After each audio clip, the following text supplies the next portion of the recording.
जय Hind friend, India pride में आप सभी का स्वागत है। भारत में मूक फीचर फिल्म के प्रथम पद प्रदर्शक कौन थे इनमें से? तो वो हैं दादा साहब फाल्के। दादा साहब फाल्के, पूरा नाम इनका घुंडीराज गोविंद फाल्के। वह महापुरुष जिन्हें भारतीय सिनेमा उद्योग का पितामह कहा जाता है। उन्होंने सिनेमाघरों में जाकर फिल्मों का अध्ययन और विश्लेषण किया, फिर दिन में 20 घंटे लगकर प्रयोग किए। ऐसे उन्माद से काम करने का प्रभाव उनकी सेहत पर पड़ा, उनकी एक जाती रही। उस समय उनकी पत्नी सरस्वती बाई ने उनका साथ दिया। सामाजिक निष्कासन और सामाजिक गुस्से को चुनौती देते हुए उन्होंने अपने जेवर गिरवी रख दिए। 40 साल बाद यही काम सत्यजीत रे की पत्नी ने उनकी पहली फिल्म पाथेर पंचाली बनाने के लिए किया। उनके अपने मित्र ही उनके पहले आलोचक थे, अतः अपनी कार्यकुशलता को सिद्ध करने के लिए उन्होंने एक बर्तन में मटर बोई।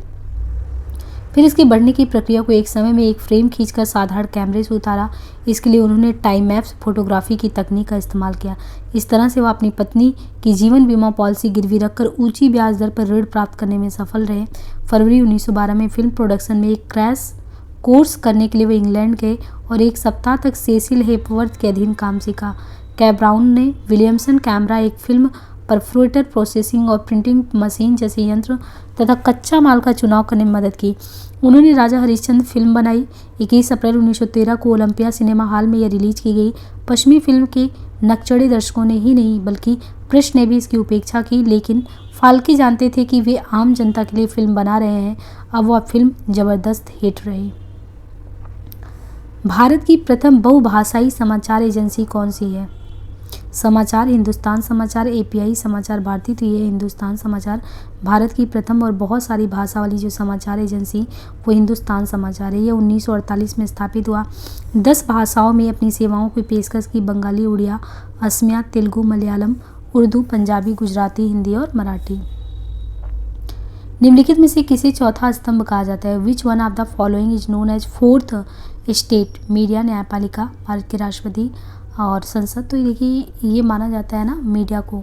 भारतीय लोकतांत्रिक व्यवस्था के 3 आधारभूत स्तंभ है: व्यवस्थापिका, कार्यपालिका, न्यायपालिका। जबकि मीडिया की अत्यंत उपयोगिता किसी से छुपी नहीं। यही कारण है कि मीडिया को चौथा स्तंभ कहा जाने लगा है। सोशल मीडिया प्लेटफॉर्म ने तैयार किया है। Social media platform have created at. तो क्या क्रिएट किया है सोशल मीडिया ने? नेटवर्किंग जन समाज। सोशल मीडिया प्लेटफॉर्म में एक नेटवर्किंग जन समाज तैयार किया है। सोशल मीडिया व्यक्तियों और समुदायों को सहभागी बनाने का माध्यम है। इसका उपयोग सामाजिक संबंध के अलावा उपयोगकर्ता सामग्री के संशोधन के लिए, उच्च पारस्परिक मंच बनाने के लिए मोबाइल और वेब आधारित प्रौद्योगिकी के प्रयोग के रूप में भी देखा जा सकता है।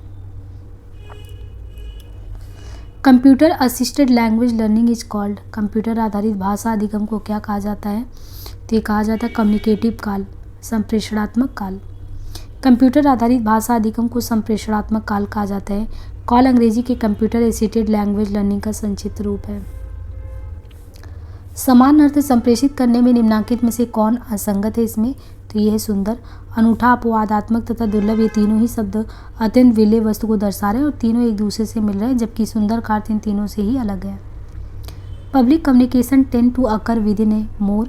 सार्वजनिक संचार अधिक होने लगता है कॉम्प्लेक्स स्ट्रक्चर में, political structure, convenient structure, formal structure. तो औपचारिक संरचना में सार्वजनिक संचार अधिक होने लगता है।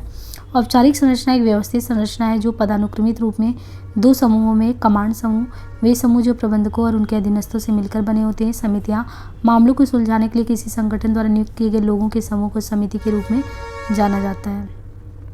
यहाँ देखिए मिसलेनियस से अब क्वेश्चन है।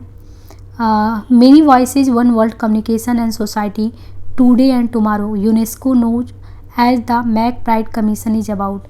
अभिव्यक्तियाँ अनेक, विश्व एक, संवाद एवं समाज, आज और कल। यूनेस्को प्रसिद्ध मैक प्राइड कमीशन किसके बारे में है? विकासशील देशों की आवश्यकता, औद्योगिक विकास, निःशस्त्रीकरण, विश्व शांति, संतुलित सूचना प्रवाह, अंतर्राष्ट्रीय अवबोध। तो यहाँ पे देखिए अभिव्यक्तियाँ अनेक, विश्व एक, संवाद और समाज, आज और कल। ये प्रसिद्ध मैक ब्राइड कमीशन विकासशील देशों की आवश्यकता, संतुलित सूचना प्रवाह तथा अंतर्राष्ट्रीय अवबोध के बारे में है। This is me aspect of communication reflect. संप्रेषण का यह मैं हूँ पहलू किस चीज़ को दिखाता है? तो ये द स्पीकर्स पर्सनैलिटी, वक्ता का व्यक्तित्व दिखाता है। The sequence of stage is of active listening is सक्रिय श्रवण के चरणों को समझना है, understanding, responding, evaluating, remembering, receiving. तो हमें यहाँ क्रमशः देखना है। तो जो सक्रिय श्रवण है उनके चरणों का जो सही क्रम है, सक्रिय सूचना का आग्रहण, सूचना को समझना, मूल्यांकन, सूचना के मुख्य बिंदुओं का स्मरण, वक्ता को प्रत्युत्तर देना। यहाँ पे टाइप्स ऑफ स्पीच है, ऑब्जेक्टिव है, after dinner speech, academic speech, marketing speech, political speech. तो क्रमशः यहाँ देखिए वाक्य प्रारूप में रात्रिकालीन भोज के पश्चात दिया गया भाषण, मनोरंजन करना जिसका सूचना पर आवश्यक नहीं है, शैक्षणिक भाषण, संसूचित करना, विपणन कार्य से संबंधित भाषण, प्रभावित करना, राजनीतिक भाषण, अभिप्रेरित करना या अनुनय करना। संप्रेषण के इस प्रकार में एक सर्वर से सूचना प्राप्त करने की मांग द्वारा सेवार्थी संव्यवहार प्रारंभ करता है, शिक्षा प्रौद्योगिकी से, पुल प्रौद्योगिकी से, प्राचीन प्रौद्योगिकी से या पुष्प प्रौद्योगिकी से। तो संप्रेषण की पुल प्रौद्योगिकी में एक सर्वर से सूचना प्राप्त करने की मांग द्वारा सेवार्थी संव्यवहार प्रारंभ करता है। वेब पेज को वेब ब्राउजर के माध्यम से डाउनलोड करना पुल तकनीक का ही एक एग्जाम्पल है। निम्नलिखित में से कौन सा संप्रेषण पुल टेक्नोलॉजी प्रारूप का एग्जाम्पल है? तो वो है सर्च करने पर ब्राउजर पर डिलीवर की गई वेबसाइटें। प्रौद्योगिकी में पुल का अर्थ है नेटवर्क संचार की शैली में किसी अन्य प्रोग्राम या कंप्यूटर से डेटा का अनुरोध करना। दिए गए विकल्पों में से सर्च करने पर ब्राउजर पर डिलीवर की गई वेबसाइटें संप्रेषण के पुल टेक्नोलॉजी प्रारूप का एग्जाम्पल है। लिस्ट 1 एंड 2 दिया है फंक्शंस ऑफ लैंग्वेज, भाषा के प्रकार, डायरेक्टिव फंक्शन, निर्देशात्मक प्रकार, एक्सप्रेसिव फंक्शन, इंफॉर्मेटिव फंक्शन और परफॉर्मेटिव फंक्शन, निष्पादन प्रकार्य। तो यहाँ पे देखिए निर्देशात्मक प्रकार्य, खिड़की बंद कर दो, ये है। जैसे अभिव्यक्ति, तो वह बहुत खराब है, तो ये अपनी अभिव्यक्ति को प्रकट करना है। सूचनात्मक यानी नई दिल्ली भारत की राजधानी है, तो सूचना देने संबंधित हुआ। निष्पादन प्रकार, मैं क्षमा चाहता हूँ, इनसे रिलेटेड हुआ।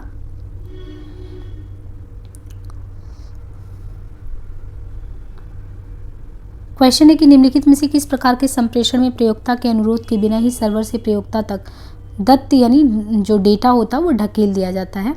तो किस में होता है? धकेला यानी पुष्प प्रौद्योगिकी के संप्रेषण में प्रयोक्ता के अनुरोध के बिना ही सर्वर से प्रयोक्ता तक जो डेटा को ढकेल दिया जाता है, क्योंकि इसमें ज्ञात आदान प्रदान की प्रक्रिया केंद्रीय सर्वर द्वारा की जाती है, जो एक इंटरनेट आधारित संप्रेषण की शैली है। नीचे दो कथन दिया गया है। पहला है कि संप्रेषण शक्ति के आयाम को प्रदर्शित करता है, दूसरा शक्ति और अनैतिक संप्रेषण मजबूती से आपस में जुड़े हुए हैं। दोनों में से हमें सही देखना है। तो कथन एक सही है। शक्ति के 3 आयाम है, निर्णय लेने की शक्ति, गैर निर्णय लेने की शक्ति और वैचारिक शक्ति तथा संप्रेषण। क्योंकि शक्ति के आयाम संप्रेषण में नैतिकता को बताते हैं और अनैतिक संप्रेषण नैतिक संप्रेषण के पूर्णतः विपरीत होता है। Selective coding, initial coding, focused coding, theoretical coding. तो यहाँ पे क्रमशः हम देखें तो जो दिया गया है यहाँ पे देखिए चयनात्मक कूट संकेतन, मुख्य कोटि चयन करने की प्रक्रिया व्यवस्थित तरह से इसे दूसरे कोटियों से जोड़ते हुए इस संबंध को वैधता प्रदान करना, उन कोटियों को पूरा करना जिसके आगे भी परिशुद्ध और विकसित करने की आवश्यकता है। आरंभिक कूट आंकड़े से आंकड़े की तुलना करना, निकट रहते हुए आंकड़े में क्या बदल रहा है उसके लिए उद्धत रहना, कूट को छोटा, साधारण, परिशुद्ध और सक्रिय बनाना। केंद्रित कूट संकलन, सर्वाधिक महत्वपूर्ण और बारंबार आने वाले आरंभिक कूट की खोज करना जो कि सर्वाधिक विश्लेषण परक समझ बनाता है। सैद्धांतिक जो कूट संकेतन है या कोटियों के बीच संभावित संबंध का ब्यौरा देती है, संकलनात्मक है। कूट संकेतन को संदर्भ परिणामों, अंतःक्रिया के प्रतिरूपों और कारणों से जोड़कर मुक्त कोडिंग को प्राप्त करते हैं। आंकड़े का लघुकरण, परीक्षण करना, तुलना करना, संप्रत्ययीकरण और संवर्गीकरण की प्रक्रिया एक्सेल कोडिंग होती है। तो क्रमशः देखें तो आंकड़े का जो लघुकरण, ब्रेकिंग डाउन, परीक्षण करने, तुलना करने, संप्रत्यीकरण और संवर्गीकरण की प्रक्रिया मुक्त कोडिंग यानी ओपन कोडिंग होती है, जबकि कूट संकेतन के संदर्भ में अंतःक्रिया के प्रतिरूपों और कारणों से जोड़कर एक्सेल कोडिंग को प्राप्त किया जाता है। Identify the sequence of human communication skills, मानवीय संप्रेषण कौशल के क्रम की पहचान करनी है। पब्लिक स्पीकिंग, सार्वजनिक भाषण, group interaction, relationship, feed forward, self presentation. तो यहाँ पे हमें क्रमशः देखना है कि मानवीय संप्रेषण कौशल का जो सही क्रम है वो निम्नवत है। स्वप्रस्तुति है ना, सार्वजनिक भाषण हो गया, समूह अंतःक्रिया हो गया, संबंध स्वप्रस्तुति, फीड फॉरवर्ड। संप्रेषण शोध निष्कर्षों के अनुसार निम्नलिखित में से किसके लिए थोड़ी बहुत गपशप जरूरी है? तो ये किसके लिए है? ये है प्रो सोशल मोटिवेशन के लिए, समाज पक्षी उत्प्रेरण के लिए। संप्रेषण शोध निष्कर्षों के अनुसार समाज पक्षी उत्प्रेरण के लिए थोड़ी बहुत गपशप जरूरी है, क्योंकि समाज पक्षी उत्प्रेरण का उद्देश्य दूसरों को लाभ पहुंचाना या दूसरों की मदद करना है, और इसके लिए संदेश या सूचना दूसरों तक पहुंचाने के लिए संप्रेषण जरूरी है। The general purpose of communication listed by Rubin et al in sequence. Rubin एवं अन्य के द्वारा सूचीबद्ध संप्रेषण के सामान्य उद्देश्यों का यथाक्रम खेलना, प्रभावित करना, संबंध करना, सहायता करना, सीखना। तो यहाँ पे हम क्रमशः देखें तो रूबिन एवं अन्य के द्वारा सूचीबद्ध संप्रेषण के सामान्य जो उद्देश्य उनका यथाक्रम सीखना, संबंध करना, सहायता करना, प्रभावित करना, फिर खेलना है। वास्तविक बातचीत शुरू होने से पहले किसी व्यक्ति का अभिवादन आप कैसे करते हैं? तो सामाजिक संप्रेषण के तहत करते हैं। सामाजिक संप्रेषण मौखिक या अमौखिक संचार है जिसमें एक सामाजिक कार्य शामिल होता है, जैसे बातचीत शुरू करना, अभिवादन, बधाई देना, अलविदा कहना। किसी भी प्रकार का सूचनात्मक संप्रेषण नहीं होता है, इसे वास्तविक वार्तालाप से पहले की वार्तालाप माना जाता है। चार्ल्स पियर्स के संकेत विज्ञान को संप्रेषण का सिद्धांत नहीं कहा जा सकता, क्योंकि चार्ल्स पियर्स ने अभिव्यक्ति व आख्यान के समान आधार की संकल्पनाओं की एक प्रणाली तैयार की। तो इसमें ये देखना हमको कि चार्ल्स पियर्स के संकेत विज्ञान को संप्रेषण का सिद्धांत कहा जाता है, जो सामान्य एवं व्यवहारिक है। चार्ल्स ने संकेत विज्ञान पर 1860 के दशक में लिखना शुरू किया था। अतः कथन असत्य तथा कथन दूसरा भी देखें तो कथन दूसरा चार्ल्स पियर्स ने अभिव्यक्ति व आख्यान के समान आधार की संकल्पनाओं की एक प्रणाली तैयार की है, सही है। संप्रेषण में व्यक्तिगत अंतरों की श्रेणी है, आवश्यकताएं, विश्वास, मूल्य, मत। तो संप्रेषण में व्यक्तिगत अंतरों के व्यवहारिक संप्रेषण के नाम से भी जाना जाता है, जहाँ किसी के व्यक्तिगत विचारों में भिन्नता होती है। विश्वास, मत, मूल्य, आवश्यकताएं। संप्रेषण में स्रोत की विश्वसनीयता किसे योग्य बनाती है? द्वारपालन, संदेश वितरण, अर्थगत धोखेबाजी, संदर्भ के नियंत्रित कथन। तो संप्रेषण में जो स्रोत है, संप्रेषण में स्रोत की विश्वसनीयता संदेश स्वीकरण को योग्य बनाती है। स्रोत विश्वसनीयता सिद्धांत बताता है कि संचार कि स्रोत की कार्यरत विश्वसनीयता से संचार की प्रेरकता कैसे प्रभावित होती है। संप्रेषण में विश्वसनीयता का विचार सबसे पहले अरस्तू से लिया गया था। निम्न में कौन संप्रेषण में गर्मजोशी को दर्शाता है? सामाजिक दूरी, स्थिति समीकरण, प्राकृतिक रूप से आंख का मिलना, गतिक्रम, निष्कपट मुस्कान। तो यहाँ पे हमें क्रमशः देखना है कि प्राकृतिक रूप से आंख का मिलना, गतिक्रम तथा निष्कपट मुस्कान गर्मजोशी संप्रेषण को दिखाता है। कामगार प्रबंधकों की तुलना में संस्था के प्रति अधिक वचनबद्ध होते हैं। कुछ प्रबंधक एक अच्छे निर्णायक होते हैं। यदि उपरोक्त दोनों कथन तथ्यपूर्ण, तो इनमें कौन सा निष्कर्ष कथनों का अनुसरण करता है? तो देखिए दोनों ही अनुसरण करते हैं। संप्रेषण में परिप्रेक्ष्य ग्रहण निम्नलिखित में से किसकी सहायता करता है? व्यवहारपरक अनम्यता का, ओपननेस का, सूचना की साझेदारी का, ट्रस्ट का, गोपनीयता का। तो संप्रेषण में परिप्रेक्ष्य ग्रहण करने में खुलापन, सूचना की साझेदारी तथा विश्वास सहायक होते हैं। इसके अलावा मृदुभाषी शब्दों का प्रयोग संप्रेषण में धैर्यता आदि की परिप्रेक्ष्य ग्रहण को भी स्थायित्व प्रदान करते हैं। कार्यसूची निर्माण एक सामूहिक संप्रेषण की प्रक्रिया है जिसमें मीडिया, सरकार और नागरिक परस्पर एक दूसरे को प्रभावित करते हैं। दूसरा है कार्यसूची संज्ञानात्मक प्रभाव और असक्रिय श्रोताओं को कम सामाजिक प्रभाव वाले मानते हैं। तो क्रमशः अगर देखें तो इनमें कौन सा सही होगा? तो एजेंडा निर्माण उन प्रक्रिया को संदर्भित करता है जिसके द्वारा समाचार संगठन और पत्रकार दूसरों को कवर के लिए कुछ घटनाओं, मुद्दों या स्रोतों को प्रदर्शित करते हैं, उन पर जोर देते हैं और उनका चयन करते हैं, या संज्ञानात्मक प्रभाव और असक्रिय श्रोताओं को कम सामाजिक प्रभाव वाले मानते हैं।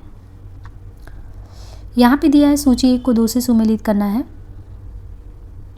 Communication function issues, gatekeeping, persuasion. Gatekeeping यानी द्वार रक्षण, परसुएशन फुसलाना, एंट्रोपी, मेमोरी। तो ये कम्युनिकेशन फंक्शन का जो इशू है, विषय है, उसमें देखिए जो गेट कीपिंग है, द्वार रक्षण, ये समाचार से संबंधित है, फुसलाना विज्ञापन से, एंट्रोपी संप्रेषण में उथल पुथल से, और स्मृति समयबद्ध क्षमता से। तो मिलते हैं हम नेक्स्ट पार्ट में। आज के लिए इतना ही, धन्यवाद।